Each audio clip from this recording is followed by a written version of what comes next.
ท่านผู้ชมที่เคารพกรรมกรหรือสาวผู้ออกแรงงานในทั่วประเทศมีบทบาทสำคัญหลายด้านในการขับเคลื่อนการพัฒนาประเทศชาติพัฒนาเศรษฐกิจสังคมของประเทศให้มีการขยายตัวอย่างต่อเนื่องติดตามได้จากรายงาน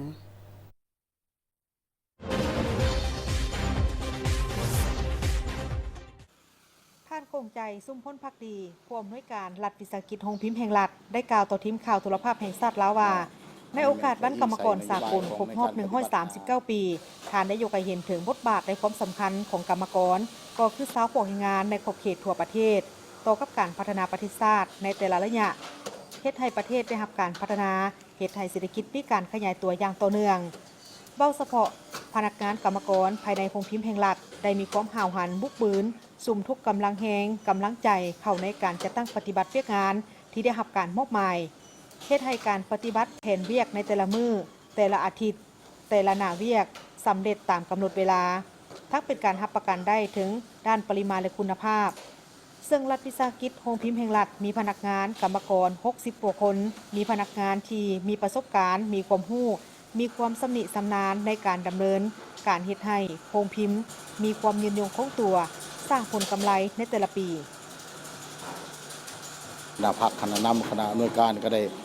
เอาใจใส่เนาะในการเบิ่งแย่งชีวิตการไปอยู่ของพนักงานกรรมกรพวกเฮานี่พวกเฮาได้มีนโยบายหลายอันโดยเฉพาะก็เป็นนโยบายเกี่ยวกับประกันสังคม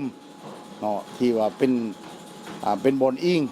เนาะอยู่ในการจัดตั้งปฏิบัตินโยบายต่างๆก็คือพวกเฮาเป็นสมาชิกประกันสังคมเนาะกรรมกรพวกเฮาอยู่นี่แม่นเป็นสมาชิกประกันสังคมหมดทุกคนเนาะอันนี้แม่นแค่อิงใส่นโยบายของในการปฏิบัตินาเวียกและก็ปฏิบัติกฎหมายของวิสาหกิจในการลงทุนนี้แต่ในนี้เนาะพวกเฮานอกจากประกันสังคมแล้วเนาะพวกเฮายังได้ปฏิบัตินโยบายอื่นที่เกี่ยวพันกับชีวิตการเป็นอยู่อันนึงมันปฏิบัติเรื่องนโยบายเกี่ยวกับการกวดสุขภาพประจำปีถือว่าเป็นหมั่งหัวใจเนาะถ้าว่ามีสุขภาพแข็งแรงมีการติดตามสุขภาพเป็นประจำก็ถือว่าพวกเฮาก็มีกำลังใจหรือว่ามีพลังวังซ่าว่าสันสานในการเฮ็ดเวียกอันนี้พวกเฮาได้ปฏิบัติให้แม่นพวกเฮาได้จ่าย 100% เนาะให้กรรมกรในการกวดสุขภาพประจำปีอันนี้อันนึงนอกจากนั้นเนาะนโยบายอื่นก็แม่นเกี่ยวกับการอันนี้แหละโดยเฉพาะเลยแม่น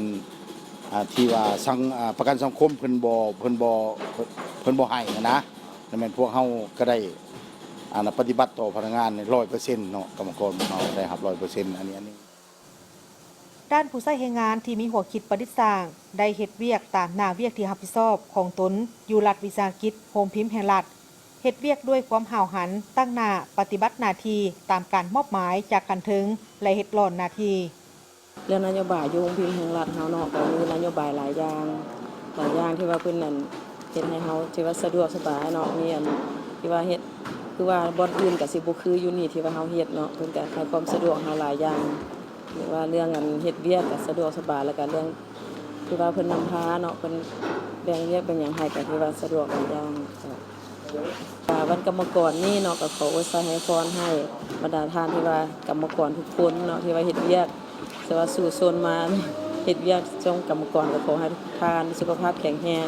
ประสบผลสำเร็จในหน้าที่การงานเนื่องในโอกาสวันสร้างตั้งกรรมกรครบรอบ139 ปีข้าพเจ้าตั้งหน้าพนักงานกรรมกร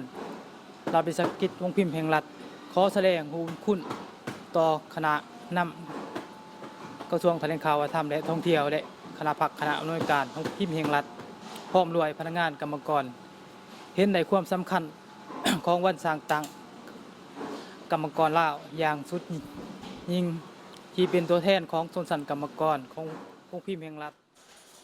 ระยะที่ผ่านมาคณะพักคณะนำโรงพิมพ์แห่งรัฐได้เอาใจใส่เบิ่งแย้งดูแลพนักงานกรรมกรอยู่ภายในโรงพิมพ์ได้เป็นอย่างดีเป็นต้นพนักงานทุกคนได้เข้าเป็นสมาชิกประกันสังคมและมีสวัสดิการต่างๆโดยเฉพาะได้มีการกวดพยาธิให้พนักงานเป็นประจำในแต่ละปีมีนโยบายอุดหนุนเกิดลูกและเจ็บเป็นต่างๆทางโรงพิมพ์ได้จ่าย100%และอื่น